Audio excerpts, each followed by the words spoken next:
Hmm. Good morning, one and all.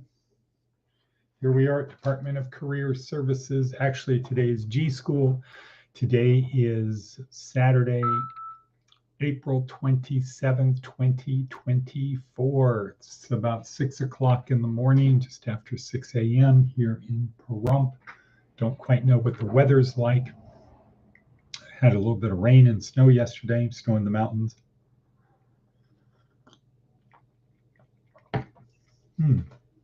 Interesting, provocative. Good morning, Mitch. How are you? Mitch? How is everything up the star on the 29th? Close escrow. People got to get ready to move. The thought about moving. And we will talk about other stuff. So G.school, what is our theme? What is our meme of today? Wadabevi, good morning. How are things in Mojinia? When are you going to see Catman Joe, etc.? Let us know. We need to know details. And good morning, Carla. So I have a question for Carla and Mitch. Oh, good. Going to see her tonight. Great. Question, are both of you available for Be Fast for breakfast? Yeah, I was going to say at our usual place, the place I like, the Roadhouse. Okay, Mitch can't go there. So where does that leave? That leaves Denny's. And it leaves, where else? Yes, I already know McDonald's. I know fast food, Roberto's, not comfortable. Okay, what time? Well, let's think of where. What time? Let us say 30. If we have a place other than Denny's, I guess we'll have to go to Denny's. We'll get our special sea breakfast at Denny's again. Yeah, let's have that as if we can't think of someplace better, that's where we'll go. But again, good morning. This is G.school. So during the week, so what is our mission here? Our mission is to help people on their journey through life. And think of it like a four-legged table where you have the physical, fitness and health, the mental, always be learning, emotional. If you can't control your emotions, don't worry, somebody else will, and they'll probably take you out of the game. It's kind of an issue that you're dealing with in 1409 with people there, right? Trying to control your emotions. And then the spiritual side. During the week, and the spiritual side is the most important. Or if it was a boat, you have the physical as the sails of the boat. This is not a powerboat, this is a sailboat. You have the sails that provides the energy to move in the direction to move. And then you have the mental, which is like the rudder system, the ability to get you from where you are to where you want to go, even though the current and the wind might be doing different things. There could be obstacles and rocks. It's a way to navigate around them. What they say is there's 3 stages of life: learning, earning, and yearning. Everybody goes through these 3 stages. We'll talk more about that later. So you have the physical part of the boat, which is the sails, the mental part, which is the rudder system. You have the below deck, which is the emotional. It's where you go to stay dry, where you go to stay warm, or to stay cool. It's where you store all of your treasure and your food and things like that. It's the place that makes you feel good and safe.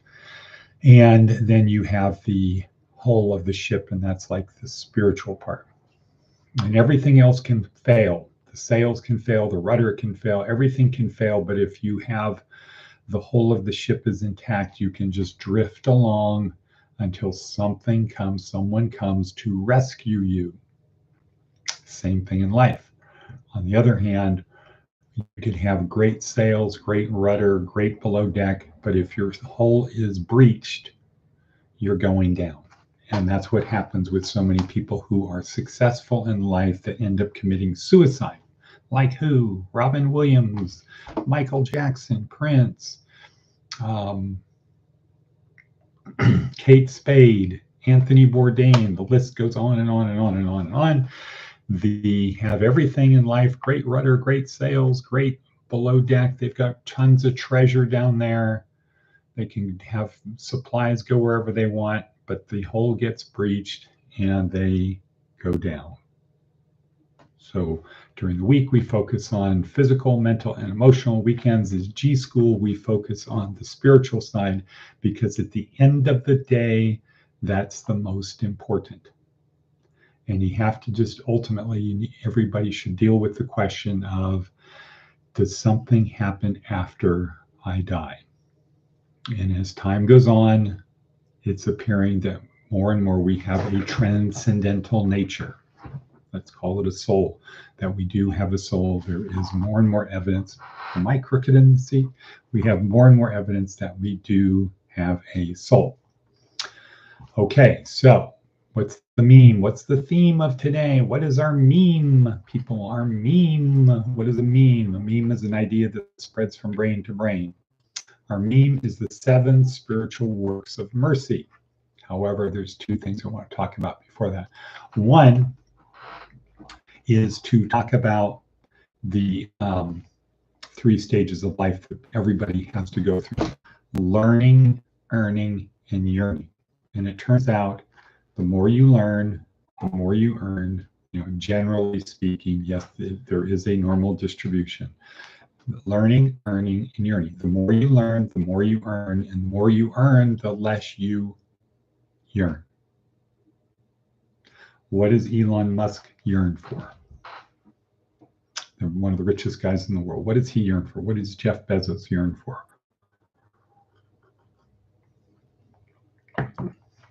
Youth, health.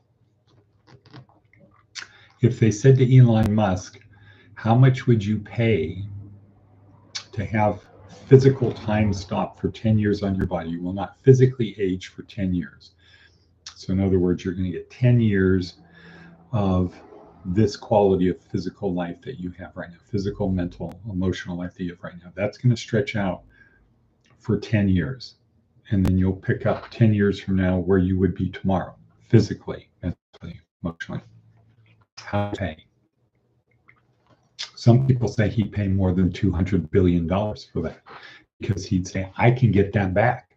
I can get that money back. I know everything I know.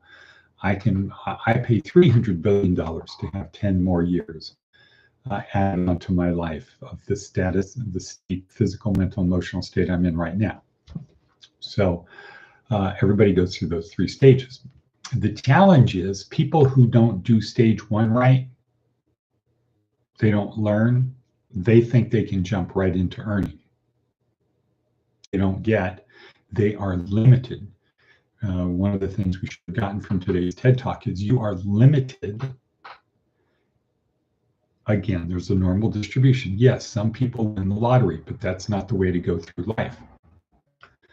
The way to go through life is to prepare, anticipate, and be able to handle whatever life throws at you in the best way possible, because it just takes getting knocked down one time, bam, it's over. So let's see, what does Betty have to say? We just talked about this at the temple last night. No offense. Impermanence, and the leading only cause of death is birth. Well, true. The leading cause of death, but that's not the proximate cause of death. It's in birth. Most people, and I know they're being clever mentally. Oh, no offense. No offense, Satan. Okay, so learning, earning, yearning. Most people who don't learn don't get. They are really limited in their ability to earn. And most people who earn, most people who learn ultimately get to the point where it's not just about earning. Wait, what happened? Who cut out the lights? Sorry, Satan. I'll get you, Satan. Most people who do not learn do not the relationship between learning and earning. Get to a point where they're comfortable in earning. They have a balance in their life. Okay, I don't need to keep earning because the life I have built is the life I'm comfortable with. I have savings, I have investments, I have a legacy to leave my kids. I have this, and what I want to start preparing for is what comes next. What comes next? And that's the issue about G.school. So now I want to talk about the other thing, which is a learning technique and how we can start applying that. Navy SEALs have a learning technique called do one, learn one, teach one. Do one, learn one, teach one. And again, most people who did not play sports growing up really have lost out on some important ways of learning. If you grow up and you're a kid, you're playing sports, you really do this do one, learn one, teach one thing all the time. Or if you're playing a musical instrument, you're doing things. Because the first stage is do one, and that's the ability when somebody says, okay, I want you to do this, and then this, and then this, where you can follow instructions. People who grew up playing sports are really good at following instructions. They might not want to, but if they choose to do it, they're very good at it because they have a lot of practice. And they get used to somebody in a position of authority, they automatically transfer to a person in authority the right to make the decisions. So when somebody says, do this, go right, do that, they do it. They don't have to think about it. So, think about football players. You're in the huddle and the quarterback calls the play. Everybody has practiced. They know what their thing is. They know what they're supposed to do. So when the quarterback says, okay, on three, and he does the whatever it is, hike. He does that, boom, everybody's just into action. They're not thinking, they're reacting because they have gotten very good at being able to learn to do something by having somebody tell them what to do. They've also developed the ability to watch people do things and be able to mimic it, to imitate it. Why? Because you pass the ball and then you practice passing the ball. It's not like in school learning multiplication tables. You don't learn multiplication by watching people do multiplication. You have to process it in your brain. You have to remember, just rote memory, things like that. So there's the do one stage, which is very important. Somebody says, okay, do this, okay, do this, do this, do this, and you do it, and it's just, you don't have to really remember it at that point. It's just the ability to actually do it. Then the next stage is the learning stage, where they say, okay, now you do it. Now you have to put the pieces together, that sequence of events together to make it happen. Boom, boom, boom, boom, boom, boom, boom. And so you learn a tremendous amount when you go from the do it stage to the learn it stage, because now it goes from somebody telling you and you doing it to you have to, in effect, imagine they're telling you to do it and you continue to do it. You've stored in your memory that sequence that they have told you. The third stage is the teach one stage.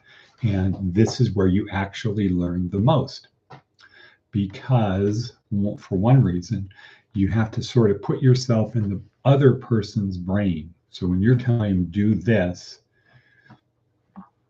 you can kind of put yourself in the other person's brain, and does it make sense? Is it going to work if I do that? Also, what happens is you get insight into, oh yeah, now that I see it from your perspective, now that I'm telling you to do this, I'm actually learning other things that I didn't learn before routine I did. But now that I have to transfer knowledge to you, I really have to grasp what the essence of the thing is. And so for us, as part of our thing in G.school, let's just start the process of how we would learn it by being able to communicate it to other people. And so I'm proposing that the first step right now is to talk about the Copernican revolution. We went from a geocentric universe to a heliocentric solar system. and use that to talk about religion. So it would be something like, have you ever thought about what religion would be like if we did what Copernicus did, where before the Earth was the center of everything. Everything revolved around the Earth, but there were problems with that. And it took the brightest minds in the world to try to solve the problems related with the Earth is in the center, and things got very complicated. And people would drop out because they weren't smart enough to figure out solutions to that problem that could not be solved because it wasn't based upon facts. So ultimately, it would be like, well, I'm really, really close. I just got one little problem left with the geocentric universe. I've got one problem left with it, one little explanation. I'm almost there. And everybody else is like, I can't see it. I can only get it to this point. I can't get it to how it looks like Mars reverses direction. I can't figure out what would cause Mars to do that. And the really, really smart guys have been working on it. So I know, but I'm almost there. I feel I'm like just a year or two away from really getting it, but I'm onto it. And of course, they never could get there because there's just fundamental problems. That's not how it exists. And in our understanding of the universe, when man is at the center, we're always going to come to these ultimate fundamental problems, like free will. How could people have free will if God is outside of time and he already knows what you're going to do? You don't really have free will. And so that leads to the problem of, so God must have a plan for you. And if God has a plan for you, why would he not tell you what the plan is? Why would you have to figure it out? And if you apply that to, would that be what a good parent would be like? Would it be good to have a parent that says, I have a plan for you, but you got to figure it out. And you're going to suffer if you don't follow the plan, but I'm not going to tell you the plan. Or a coach or a teacher. No, everybody would agree that person would suck. And so why would it be the case that God would do that? Why would it be the case that God would create the whole thing, all of this stuff for man, and then say, but I'm not going to, it's a secret. My plan for you is a secret. Or I have a plan for you, but that's the Mars problem. That's the Mars going backward problem. Okay. That's the Mars problem. People can get really close, and the smarter you are, the more explanations you have of all of the stuff. As I'm really close to understanding suffering. I'm really close to understanding free will. I'm really close to being able to understand how everybody has free will, but God has this plan, and or why God would play Marco Polo. Everybody's really close to that. And then other people drop out with, okay, I have faith that they'll do it. But you still have these fundamental problems. So if we could just get it to the, what if the universe wasn't made by God for man? What if the universe was made by God for God? And man is the ultimate evolution so far. What if that was the case? What if God decided, I want to experience what it's like to be baryonic, to have matter. I want to see what it's like to do that. Well, and that one of the great things that enables us to do is we get to accept science completely as we know it. We don't have to say there's contradictions between the Bible, between our beliefs and science. No, we get freed up to say, God created the universe to experience what it was like to be baryonic, to go from 100% pure spirit, pure energy to having mass and form. And so for 13.8 billion years, the creator could marvel and experience hyper-vicariously what it was like to be matter. And then over time, all of these things would happen to the life being created. And with that, we're going to cut. We'll pick this up tomorrow because it's running late. And so arrivederci.